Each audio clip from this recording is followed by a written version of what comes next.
Hello, everyone. My name is Monica Lewis. I am the engagement manager at SMU DataArts. I use she, her pronouns. I'm going to give you my physical description. I am a middle-aged 35-year-old African-American woman. I have my hair pulled back. I'm wearing a black sweater with white stripes, and I have a white background behind me. On behalf of our team at SMU DataArts, we want to extend our sincere thanks and appreciation for you joining us today to learn a little bit more about our Arts Vibrancy Index and to hear from some amazing guests who've come from different parts of our nation to talk with us today about their work in their individual communities. Before I introduce our amazing guests and panelists and researchers, I want to take this moment and pause to acknowledge and reflect the Indigenous peoples of all of the lands that we're on today. While we do come today on a virtual platform, we take this moment to honor the lands. From coast to coast, we acknowledge the ancestral and unceded territory of all First Nations people.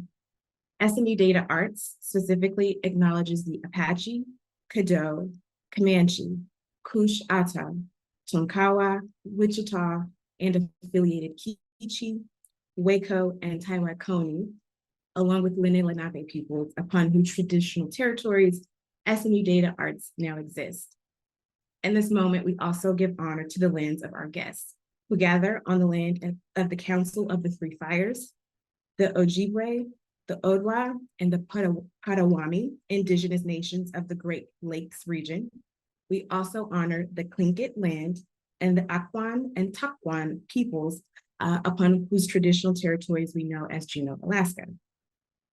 I invite each of you to use our chat feature to share your own local land acknowledgement. And I have my colleagues sharing a helpful resource for you to learn more about the Indigenous communities on the lands that you're on today. And we hope that you do take that moment to learn a little bit more. Now for a bit of housekeeping. We're going to ask that you remain on mute during our time together, and that is to ensure the best sound quality. We are recording today's presentation, so we want to be able to provide that. At this time, we do ask that you take a moment to explore some helpful features with Zoom. First, you have the Q&A feature. We hope that you use that Q&A for any questions that come up during our time together. If you have any questions, feel free to use the Q&A, and our team behind the spotlight will answer those as quickly as we can. If you would like to utilize our chat feature, that is another way to communicate with our team or to share comments with your fellow attendees. Be sure to use that drop-down menu to identify if you would like to speak to the host or panelists or to your fellow attendees as well. And that's another helpful feature to reach out to our team if you experience any technology issues. And closed captioning is available. If you would like to activate closed captioning, you'll find the CC icon located on your Zoom dashboard. You'll be prompted to view closed captioning by subtitles or by live transcript. And if you would need any assistance with this feature, please feel free to give us a chat, and our team in the background will help you out. And as a final reminder, we are recording today's presentation. We will be sure to share this content with you in our follow-up communications to all that registered to attend today's presentation. With that, here is our goals for today's webinar. We're going to spend a bit of time looking at an overview of the Arts Vibrancy Index report. We'll also share some helpful takeaways. We'll spend a little time exploring the map feature, and we'll even share some other ways that you'll stay connected with our AVI index in the future. With that, we'll spend the majority of our time hearing from our amazing panelists, and we'll end with some helpful ways for you to stay connected with our work. Now, with that, before we jump into our amazing conversation, I do want to give a moment to introduce our research team who is going to provide us a quick overview. I want to share that Rebecca Johnson, who is our senior research associate, will be in the behind the scenes answering questions on our Q&A. So if at any point you have questions, feel free to drop questions in the Q&A. But I'm happy to switch gears to introduce Dr. Jen O'Brien, who is our research director at SMU DataArts. Jen manages our research agenda and projects ranging from program evaluation to workforce demographics. Jen, welcome, and I'm gonna make sure you have access to do everything you need to do. Monica. I'll just jump in to share that my pronouns are she, her, and to give a quick physical description. I'm a white woman in my early 40s with curly hair, glasses, and a black sweater in front of a quilt that I made behind me on the wall. So really delighted to be with you all today and to have Rebecca Roscoe's support in the background. So I'm gonna give us a bit of an overview of arts vibrancy before I hand it off and listen and learn from the panelists that we have here today from a couple of different communities. So at the beginning, I'd love to just highlight and celebrate some of the most arts vibrant cities across the country. And we're gonna start with, top small communities. So we have Jackson, Brevard, and Steamboat Springs at the top of the list here, but really all of the communities that we're highlighting in this top 40 list are just exceptional. Among the more than 900 communities across the country, these are communities that showed up in the very top 40 list of all of those communities across the country. And you can see here in the community strengths area that there are different ways for communities to really show up as particularly arts vibrant. So for Jackson, Wyoming, we can see the number of arts and culture nonprofits, arts grants, and program revenue are particularly strong. And each city is going to have its own kind of unique profile with respect to all the different measures that go into arts vibrancy. For medium communities, here is our top 10 list with Pittsfield, Santa Fe, and Ithaca in the top 3. But again, a stellar list of 10 communities really distributed pretty widely across the country. And then we highlight 20 large communities with San Francisco and New York kind of head and head at the very top of this list. Washington, D.C. in third place, but lots of big cities really located across the country. Here is the second half of that top 20 list for large cities. So now that you've had a chance to sort of take a look at this, and I'll share some more resources, so this won't be the only opportunity to see this list of cities. I want to share just a little bit of the framing about why we care about vibrancy and what this kind of metric is meant to do. And really, it's our best effort to capture the kinds of arts activity, the richness of arts activity that are happening within communities, to celebrate that and to learn about where there are sort of differential strengths and potential opportunity areas to continue to increase the vibrancy of arts in communities. And there's 3 main kinds of measures that go into these arts vibrancy scores. We're thinking about the supply of arts and culture, which is reflected in the people and the number of organizations providing access and engagement in the arts. It's reflected in the demand for that kind of offering in a community through the dollars generated in arts and culture activities. And we also believe that it's reflected in the kinds of public support from state, federal, and local arts agencies for arts and culture within communities.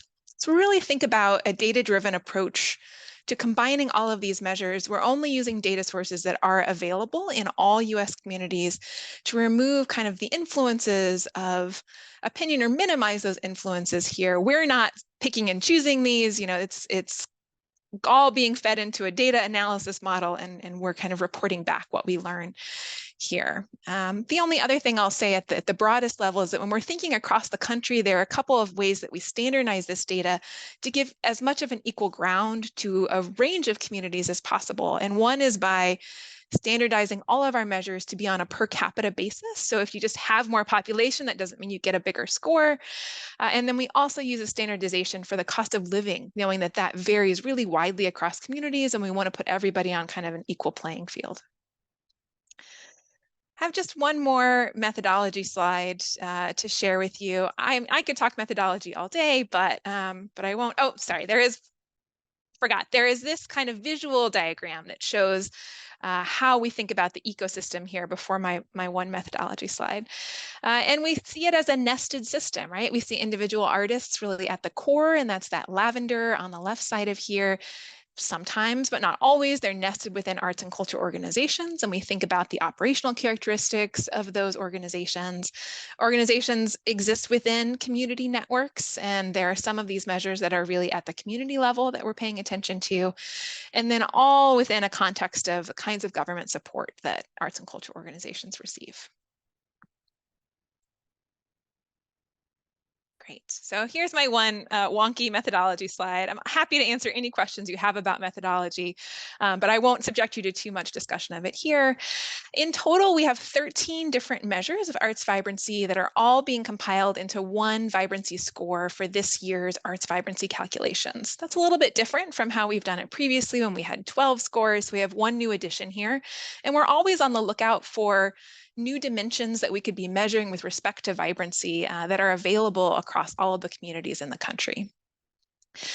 We have used a factor analysis, sort of statistical technique, to help us understand the extent to which each of these 13 measures really contributes to this overall concept of arts vibrancy. And so we are sort of weighting each of these scores a little bit differently depending on the factor analysis results. You can see on the right that weights for each of these individual measures range a little bit in scale, from 5% for some of the state arts dollars and grants metrics, all the way up to 10% for some of those arts dollars, revenue, expenses, compensation measures.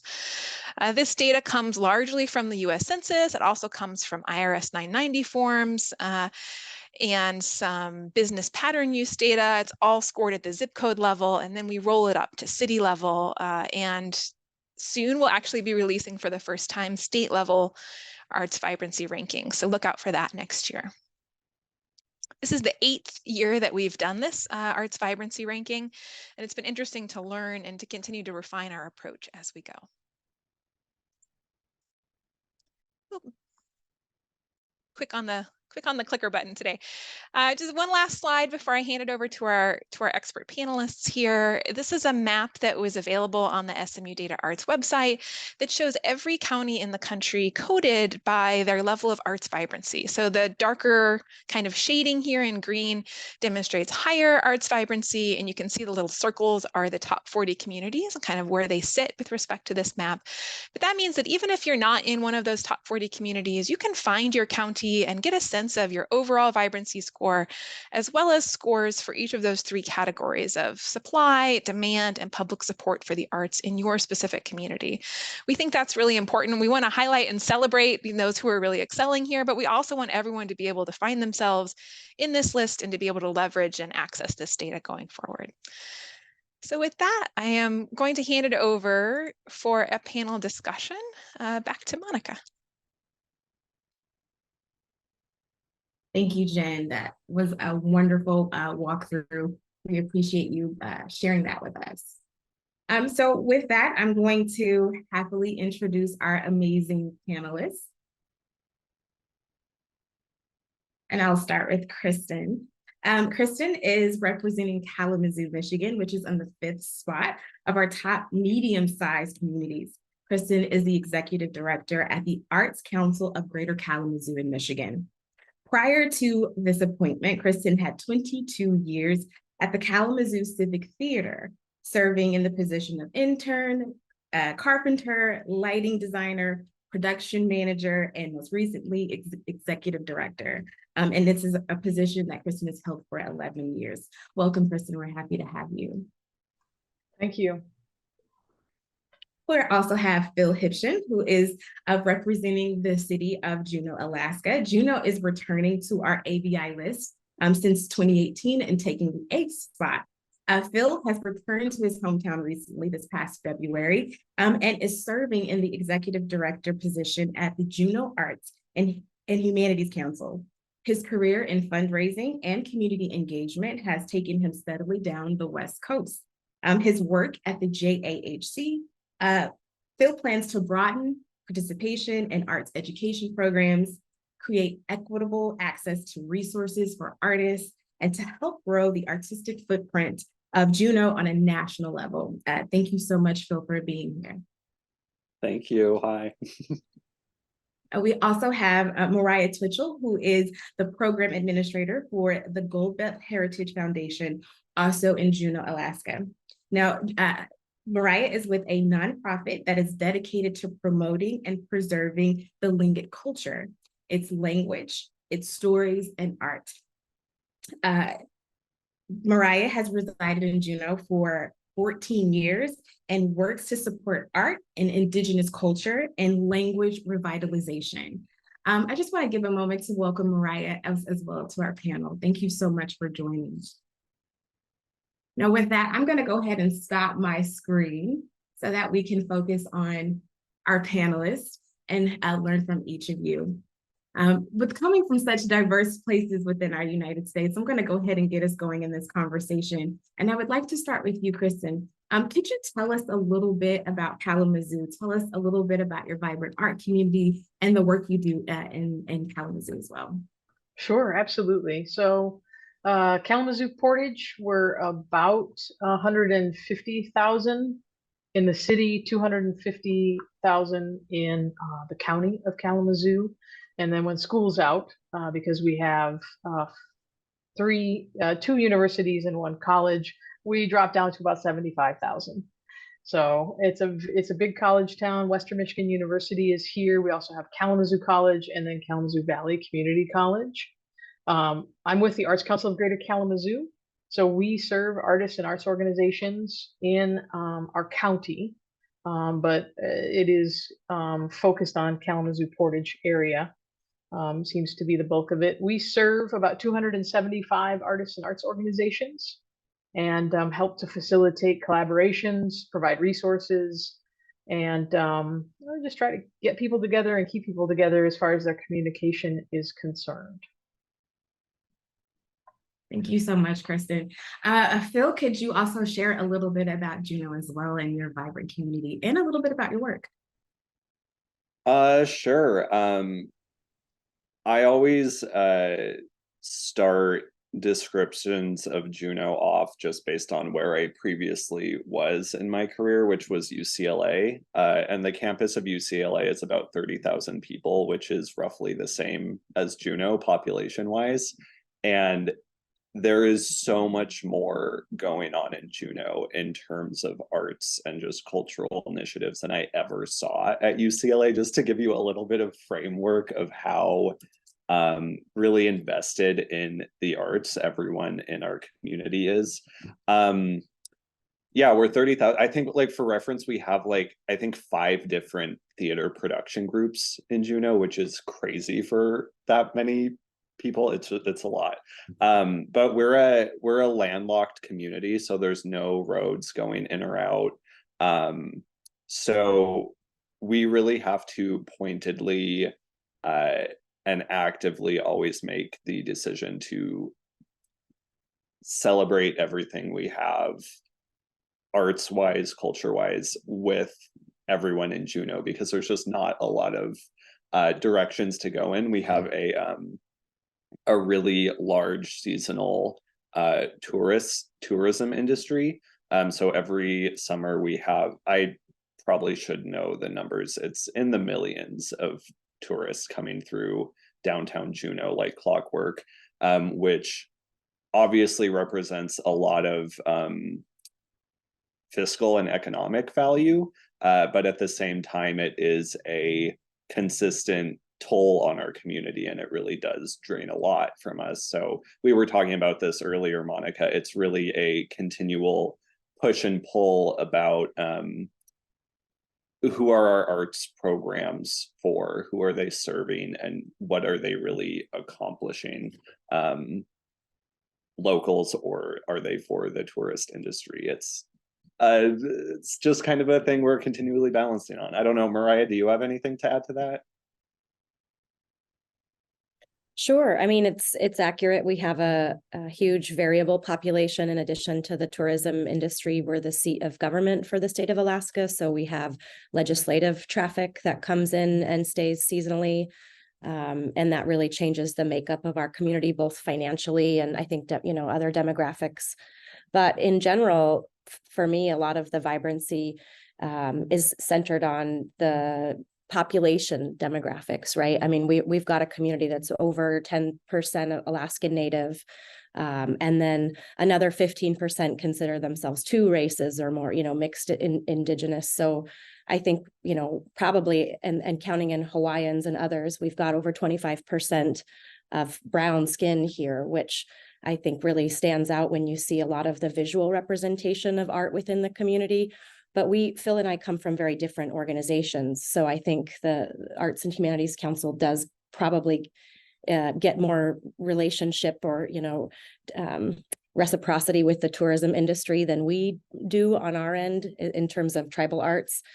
But the other big factor that I think makes up what we see here is our environment, just the richness of it, geographically, resource-wise, and aesthetically, it's jaw-dropping. So I think that probably is pretty inspirational for a lot of artists.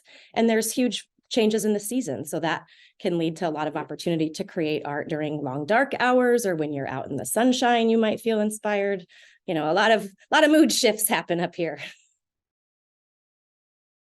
No, thank you. I feel like you've painted a wonderful picture of your communities and some of the parts of your life that really influence art. Kristen, I'm gonna come back to you. Can you share a little bit about how your community has evolved over the years? You Sure, shared with me absolutely. a little bit of history about Kalamazoo, and I would love to start there. But also, I want to talk about resiliency too, and just thinking about how shifts have happened with the pandemic and what we're in right now. Just could you share a little bit about that journey, that timeline? Sure, absolutely. So Kalamazoo was founded back 1829, so not unlike a lot of Midwest communities this side of the nation. But it was founded and then grew out of the Upjohn Company, so the pill company, and that was quite revolutionary that you compact all of your medicine into a pill, can take it very easily. But the one thing that I think, and why Kalamazoo has such a vibrant arts community now is because of that legacy. So W.E. Upjohn not only wanted to create good business, but he knew that in order to do that, people needed to be able to stay and like where they lived, love where they live, and raise families and feel like it was someplace special. So there was a lot of investment in the early days in cornerstone arts organizations. So symphony, we have a piano festival, we've got a civic theater. So all of those traditional arts organizations kind of grew up around this one company. But that also then continued to attract other companies. Gibson Guitars is birthplace is here. Checker Cabs birthplace is here.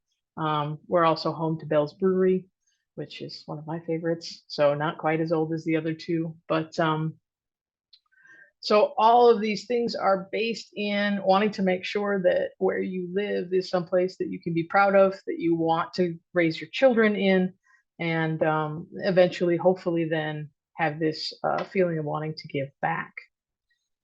We're also not unlike any other community that faced a great deal of, so the last recession, the pandemic, and a lot of these economic situations that have occurred in the last 20, 25 years have really changed the landscape of what arts in Kalamazoo looks like. And I think from a Kalamazoo perspective, it's not a bad thing. And it's never been looked at as a tragedy, but more as an opportunity to re-examine who we are as a community, what we want to hold up in the community. And I think some of the cornerstone organizations have been really good at pivoting through pandemic, through recession, but there also then was this room for access for other organizations. So I think what we've seen, at least in the last 5 or 6 years, and especially through the pandemic, is more of this resurgent of experiences. So instead of going and sitting and being, symphony playing at you, or you go, the lights get turned down and you see a play, you are having experiences. You're being invited either as an artist to a collective. We have so many more collectives than we did 10 years ago. And not only based on a genre of art, but also making sure that there's access, that BIPOC artists have access, that queer artists have access. And so I think we're having a little bit of a renaissance here in the kind of non-traditional art and how we express that. And it's not necessarily a bad thing. And I think that some of our traditional cornerstone organizations see it, embrace it, and want to support what's happening. No, that makes so much sense. And thank you for sharing that historical journey and timeline. Mariah, I want to come to you with that question. I think you sit in such a unique space working with culture-based organizations and culture bearers, as you shared with me earlier. Can you talk a little bit about how the community has been modeling resilience and a little bit of a background about that work as well? Sure. I think for a lot of artists pre-pandemic, most stuff, I mean, in terms of traditional arts, occurred outside of a classroom setting, outside of technology assistance.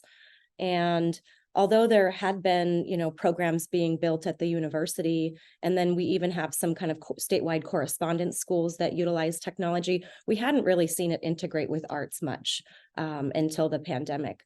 I think the JAC, the Tribe, Gold Belt Heritage, and others were very keen to try to continue some of that education that happens. I mean, as you see in our vibrancy index, we rely on a lot of federal and state funding that's grant obligated to, maintain certain activities. So we had to pivot pretty quickly and figure out how to deliver some of this stuff remotely. And I think Alaskan Native artists in particular are just so adept at shifting and, reapproaching a situation that we saw formline, beadwork, all kinds of things transcend to virtual delivery. I think there was, quite a weaving effort that happened. MissLilyHope.com. She worked on this amazing blanket project throughout the pandemic where folks would Zoom with her weekly. And then there was a huge dancing of the blankets, bringing them to life is what we describe here in Juneau at the end, and an opportunity to bring community back together. It was very inspiring. I think we also have a strong university population. So there was, some platforms and instruction able to move pretty swiftly. And because of our makeup within our community, both population-wise and transient populations, that federal funding became more available during COVID.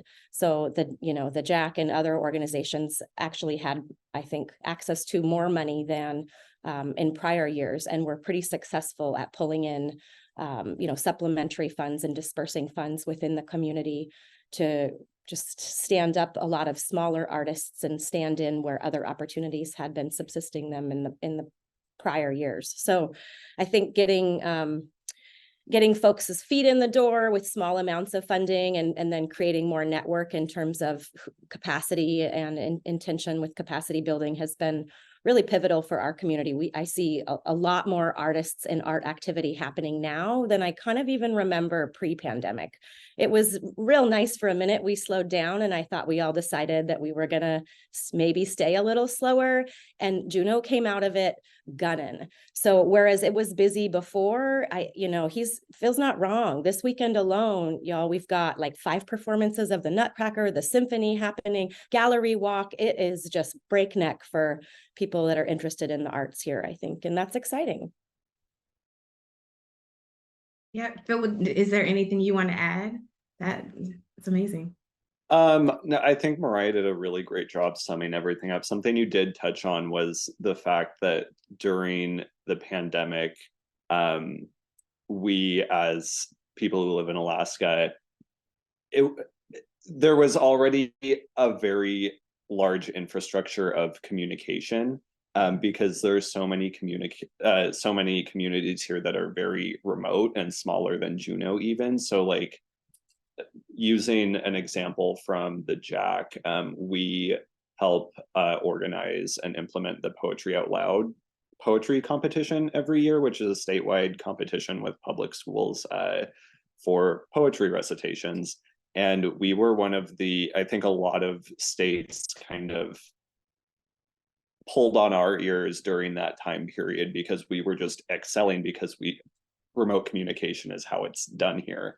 And when we need to travel to interface with other communities to connect, to network, to engage in celebrations like Mariah was describing, that travel I find is often a lot more meaningful and impactful because like you have to make the most out of it, because sometimes it's very hard. Sometimes weather is not cooperating and it's really hard to get from Ketchikan to Juneau or something. So like utilizing those moments to deliver everything you can is just kind of common practice around here. Yeah. As well as like that recentering. He mentioned the weather and the remoteness of our environment makes it easy for people to kind of hunker down in some ways and protect our, especially our elders and our vulnerable populations, which just inevitably leads to opportunities to make art.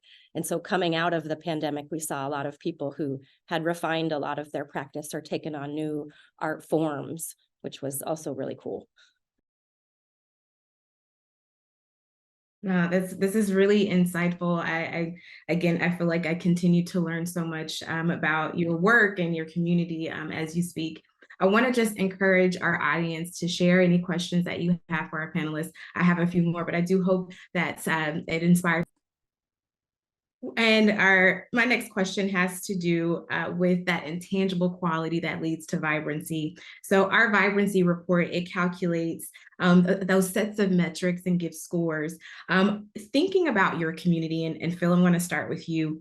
What else do you think adds to the vibrancy? We have the numbers, but what can you tell us about the heart or the intangible thing? You talked about that infrastructure that you already have built in. What are other elements that you feel lead into that vibrancy of Juneau?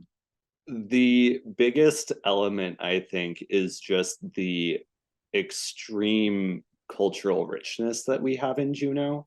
And in a lot of ways, that really can't be easily quantified. Like Mariah mentioned, like I've noticed this too. After like quarantine ended, like Juneau just rocketed forward. Like Alaska Heritage Institute, they opened an arts campus downtown. They opened a totem trail along the waterfront. They're just like right out the gate. Arts initiatives were just going full steam. And I think in creating vibrant communities, you really have to pay attention and identify the uniqueness of your community and really lean into that in radical ways. Like UAS, University of Alaska Southeast, where I also mentioned this, they have reoriented their entire arts program to focus on Northwest Coast traditional art production, which is amazing. The City Museum just recently celebrated Juneau's Filipino community, which Juneau has a huge Filipino community. They celebrated their history with a special exhibit. So yeah, just learning these pieces of history that have kind of been, with the history of our country, just kind of pushed aside and not paid attention to, and finding avenues to empower and create opportunity in those veins. Yeah, I'm kind of trailing off, but I think you get the vibe of what I'm saying, right? All right, did you want to add to that? No, I think that definitely encapsulates Juneau, and that our vibrancy, in my mind, is also very centered on our indigeneity and also, the diversity of other populations that we have here. Strongholds with the, Pacific Rim. So we've got a strong Islander population, a strong Filipino population, and they continue to be very active within the arts and within the community. And we also have a very rich environment. And so I think you'll see a lot of those resources utilized within art projects, and I think that contributes a lot to the vibrancy as well. Yeah, it sounds like your diversity and embracing of it is one of those benefits that have empowered you in so many ways. Kristen, can you talk a little bit about Kalamazoo and Portage and some of the things that make you vibrant? Sure, absolutely. So I think for us, we do have quite a diverse population, and we try to make room, create space for different celebrations, different expressions. So Chinese community is fairly large here in Kalamazoo, as well as Hispanic community. And so we have different organizations that will highlight what is happening in those cultures. And as an arts council, we love to be able to highlight that when Chinese New Year's comes around, whenever we have a dragon festival in the summer with the Chinese community, that's always a lot of fun. El Concilio, Day of the Dead, and their May celebrations. But then there's also a diversity of thought, I think, politically and religiously. There's a lot of diverse thought within Kalamazoo, which creates just another layer of diversity and another layer of a need to create access for expression. And so I'm always learning new things about different cultures, different political views, different religions, but they all seem to revolve around this idea of celebrating traditions, celebrating cultures, and creating that space for creative expression. No, this is great, great, great stuff. I do see one question that we got in the chat, and I wanted to give space for it. And because the both of you point out your diversity and being able to collaborate. Someone asked, it looks like Rhonda asked, do you have any advice on how to reach out to diverse residents? What has worked for you in reaching out and collaborating? And Mariah, you're already off mute, so I'm gonna give it to you if that's okay. Yes, please. Well, I guess before I answer Rhonda's, I also want to mention, I think something that's unique about Juneau and probably similar in other communities that have vibrant arts is that intentional investment piece. And that goes from A to Z, right? So not only are we talking about opportunities for artists to create art for installations or grants or those kinds of things, but to sell back product. And so there's a lot of kind of full circle thinking that goes into helping make communities as vibrant as this. And that goes well with the question as far as how to reach out to diverse participants or residents, because you're going to have to try a lot of different approaches and a lot of different circles and get into new circles and communities that you maybe haven't been in. And that can look a lot of different ways. Sometimes there's contests or shows or events that highlight certain ethnicities or events or opportunities, and you invite folks to the table to help plan those kinds of things and make sure that the voices are adequately represented in whatever you're hosting and that it's not just for show. And there's often a lot of organized groups already existing within communities that you may not know about. Maybe there's federally recognized tribes, maybe they have an art department or a culture department, maybe there are nonprofits, or sometimes service groups are primarily dominated by certain ethnicities or organizational, relationship groups. And so I think presenting and, there's a lot of hosting and schmoozing and relationships and politics that goes into it all. So you mentioned that you're new, but attending a lot of public events, looking through social media, reading the newspaper if it still exists in your community, showing up, making time. It's very difficult, I think, particularly for smaller organizations where an individual in a leadership role is often involved in direct service, because then you don't necessarily have the time to do the relationship building that it does take to create some of that diverse representation at the table. So yeah, new means you're going to have to put, I think, boots on the ground and time into that investment and find relationships where you can ask questions in a, interested and curious way and get help, ask for help. As someone who came into a community after being away for a while, like everything Mariah just described, like, yes, that is exactly right. You really do have to hit the ground running in a lot of ways. And maybe this is a spot where Juneau's a little bit different than other places because we are so insular, and like you will run into people if you walk down the street and there's just like opportunity for open conversation at every turn.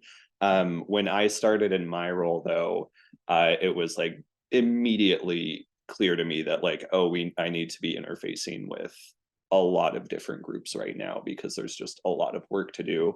I started going to assembly meetings whenever I could. Chamber of Commerce was really helpful. I actually met, coincidentally, the new president of our board at a Chamber of Commerce meeting I went to where we just bumped into each other. So just go to these kind of public, like business, whatever you want to call them, events, and you will run into people and run into groups who are trying to get to the same point that you're trying to get to, and they will be very interested in helping you do that. And yes, to all of that, the Chamber of Commerce, we have an economic council here that has an annual conference, but also outside of those circles. Then you got to go, right? If there's an Indigenous event or, you know, a celebration for Black History Month, go to that one too.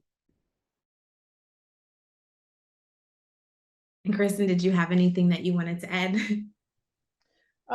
Just that I think to point out that there are organizations that support specific groups within your community. And if you're looking to do a documentary, I would maybe approach some of those groups, but make sure that you're offering a resource as opposed to asking for something. Because I think too many times it can be viewed as you wanting to take as opposed to wanting to actually give something back to what's happening in the community. I was snapping my fingers to that comment, Kristen. Mariah, go ahead. Oh, I sent my little love in the air, and yes, please. And you know, if you need ideas for that, we're here for you too. Like, you can partner with those organizations to meet their goals, and something that, you know, there might be a curriculum or ed or documentation need they have. You can host event, community service, we always pay. Now, I want to switch gears and talk a little bit in your personal history as far as how your collaboration has worked out to build something really unique. And Phil, we talked about one of your latest festivals in Juneau and how that came about through collaboration. Can you share a little bit with our audience about how that worked and some of the perspectives with that? Yeah, so what you are talking about is our recent Awk Rock Indigenous Music Festival, which the second iteration of it happened in September, but it was the first in-person concert. So it originated during the pandemic and it was live streamed. And this was the first time everyone was able to gather in person and play music and celebrate together. And it's I guess the mission of Awk Rock is to create a main stage opportunity and focus for Indigenous musicians and artists and storytellers to do what they want to do, just because in the like Western capitalistic music industry, they don't get a lot of organic opportunity that is very widely recognized by that industry. So fighting that, that is a continued collaboration between the Juneau Arts and Humanities Council and the Tlingit Haida Indian Tribes of Alaska, or the Central Council of the Tlingit and Haida Indian Tribes of Alaska. And yeah, it was a lot of heavy lifting to work with artists, collaborate with them, bring them to Juneau, because it wasn't just Indigenous artists in Juneau that we were celebrating and focusing on. It was other Indigenous artists from around Alaska, Canada, the lower 48, which is what we call the rest of the country. There was a group from Hawaii. We were talking with people from New Zealand, I believe. So a really global effort. But I mean, reeling back and looking at collaboration as a larger concept, like that's the name of the game for what we do. Like, I don't think I've never pictured myself as being in the role of making authoritative decisions for the arts community, because I'm just one person and we're a community-based organization, and we have a responsibility, I think, to represent as accurate of a cross-section of our diverse communities in all of the programming we create and all the opportunities we try to give artists. So yeah, Awk Rock was a great example of that. I don't know, I'm trailing off again. Everything else we do is collaborative too. I don't know, Mariah, do you have anything to add on that front? Yeah, I think Rock was a fantastic success coming out of COVID as well. You know, still trying to maintain during the pandemic with that virtual programming, but then in person, Juneau was very eager, we'll say. I know that it was an immense amount of work and it couldn't have happened without those collaborations and partnerships. And I also know that particularly for smaller and probably mid-sized communities, that collaboration is going to be essential to being able to cost effectively do your goals, your obligations, whatever you want to call it. So you guys can't fight, right? We can't fight with each other as arts organizations or as people trying to compete for the same kinds of artists or art opportunities. We have to come at it collaboratively and see how everyone's goals can be met or how we can cross utilize resources. So when Phil and the tribe partner, or the Jack, excuse me, and the tribe partnered to create Rock, we at Gold Belt Heritage, of course, are going to be very interested in sponsoring and supporting that event, as well as, I wouldn't say co-opting, but figuring out how we could also meet some of our goals intentionally, considering the investment that's already being made. So with the artists that are coming to town, we were able to collaborate with the two main players to find some artists who were able to perform for a youth jam. And so we had not only, you know, the big arts festival over the course of the 3 days, which did include a beer garden and a lot of fun for folks, but we had a more intentional youth event at a tribal facility where they had, you know, connection with the artist, opportunity to engage with them and even perform on stage. A couple kids caught up. So that was pretty awesome, and a way that, you know, you can utilize what's happening going on within your community and the partnerships that exist and kind of multiply the effect. Yeah, and thank you for bringing up the collaboration with Gold Belt for the youth jam. My brain is all over the place right now. There's a lot to talk about, but Mariah brings up a really good point. And then, like, these large collaborations are wonderful opportunities to, like, do little mini collaborations out further, like in planning for the next one. It's a biennial festival, so every 2 years, and we're looking at, oh, all of these artists are coming to Juneau, we're bringing people in. That is a educational opportunity as well, because, like, in our public school system, arts programs are getting cut left and right. So bringing these artists in, collaborating with the Juneau School District and creating educational musical workshops with these professionals from around the globe is a huge, that has the opportunity to be a huge community impact. So yeah, just finding more areas along the periphery of larger endeavors. This is really, really helpful. We're at that time where we're in the last few bits of our conversation. It's always so rich to hear the level of intentionality that you all have. I want to quickly talk about funding really fast if we can, and just kind of set that tone, because I think for some communities, they're like, this is a lot of collaboration, but support, you know, how does that work? How does that funding model work? And that just kind of connects back to our index. And I'm going to just kind of pick on Juneau first, because you all rank high in funding measures via federal funding and arts grant support. Phil and Mariah, can you give us a little context to that? And how does the art community receive that support, and how does that work? Thanks, Phil. I also see a question in the Q&A that I missed until now, so we'll come back to that one. But I think in terms of context and in funding for our community, you know, having a strong Indigenous population, having a huge state government presence here enables us to pursue those federal and state funds that drive some of that index score, right? And I think it's interesting because I started my academic journey as a scientist, and Juneau is just so dang strong in the arts that they're going to pull everyone into it. I mean, honestly. So even within our grant funded programs, you'll find a lot of intention built in where, maybe there is the making of something, and you're pairing artists like Phil said with school district or with apprentices to grow capacity intentionally, and then post-production of whatever you're doing, there is now a product that can be so like there every part of it impacts our economy here in Juneau and our opportunity. I think we've done a really good job of linking the arts to profit opportunities or ways to integrate into the economy. And so that also touches a bit on Matt's question here, but I may have forgotten some of the question that you asked, Monica. So I'm not sure if I answered your question or not, but we have a lot of investment, and it's not just, you know, the Jack or Gold Belt Heritage. Phil mentioned the Alaska Heritage Institute.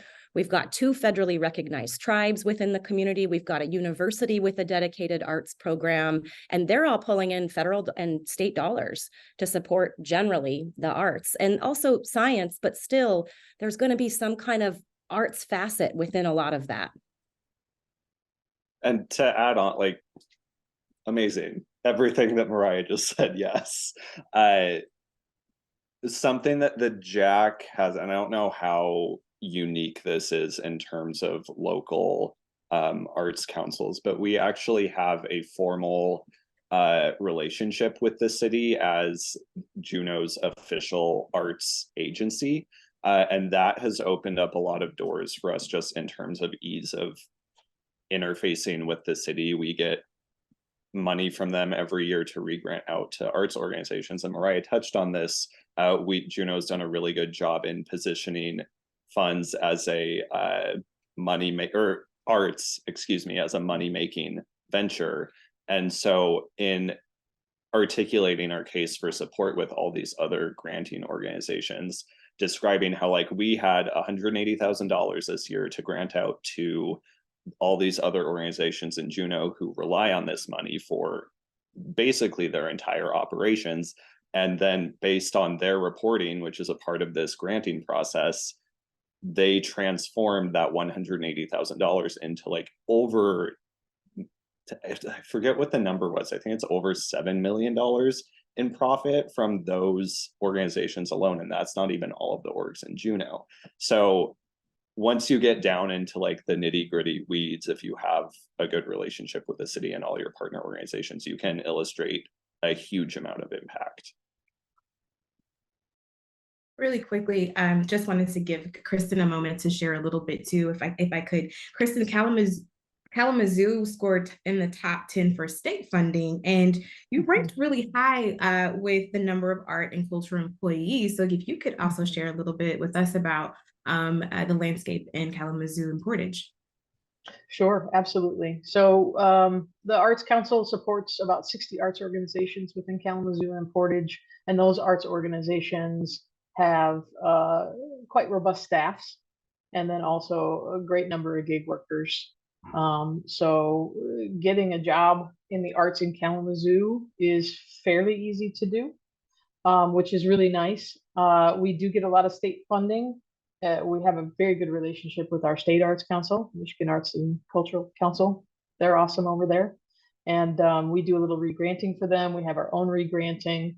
But even besides all of that, we have really deep support from private foundations and private donations. And so sponsorships, private foundation grants really do help us drive the economy of the arts in Kalamazoo, and in turn, because we're situated halfway between Detroit and Chicago, so we're an overnight stay basically for people. So if there's something cool to do, they'll stop overnight stay on their way through. And so there is an understanding on the government level that the arts and culture they drive other economies within Kalamazoo. I feel like I could continue this conversation with the three of you, learning so much about your amazingly artistically inviting communities and all of the work that you do. We just only had 60 minutes for this session, and so I'm so sorry that we weren't able to get to everyone's question, but we'll do our best to be able to describe some of the follow-up that you all have. But I just want to say thank you to each of our panelists, Mariah, Phil, Kristen, and all of the amazing work that you're doing and investing into your communities and the art that has created a vibrant community.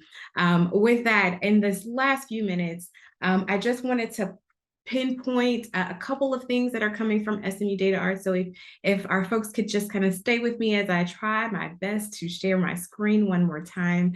I just want to quickly share that we hope that you continue to stay engaged with the Art Vibrancy Index. We'll continue to talk to different communities. We have a blog that'll spotlight some communities. And so we hope that you stay connected to learn a little bit more about how other communities are doing the work. And again, as Jen shared earlier, we are continuing to explore the data with sharing a state index as well. So there's so many ways that you can connect with this data. And if you do have questions, our team would be so excited to engage with you.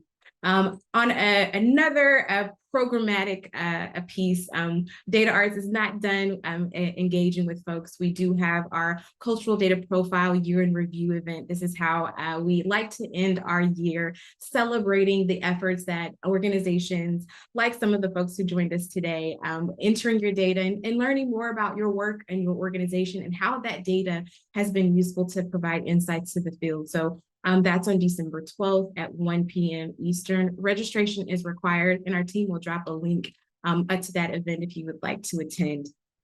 Now, you've probably seen a lot of links dropped in our chat base, and we hope that you're able to connect and continue to learn from our panelists and stay engaged with them. In our follow-up communications, we'll share those links again if in case you weren't able to grab them. But we do hope that you stay connected with our work. Again, we want to continue to share stories and listen to your stories. So I highly encourage you to stay connected with us. And with that, I just want to say thank you. I really want to express my sincere thanks to Kristen, to Phil, and Mariah. We didn't get to end on our last question. I had so many more questions, but I just want to say thank you for sharing your perspective and sharing your work and sharing your insights. I know there were folks, they maybe didn't snap fingers like I did, but they were totally engaged and probably felt a little more visible by you sharing your story and narrative. So I want to say thank you and to our DataArts team who provided this data point and shared in the back end. So with that, I'll stay on our webinar space for just another moment if there is any last moment questions. But thank you so much for joining us today for this amazing webinar. And we do hope that you have a wonderful rest of your day.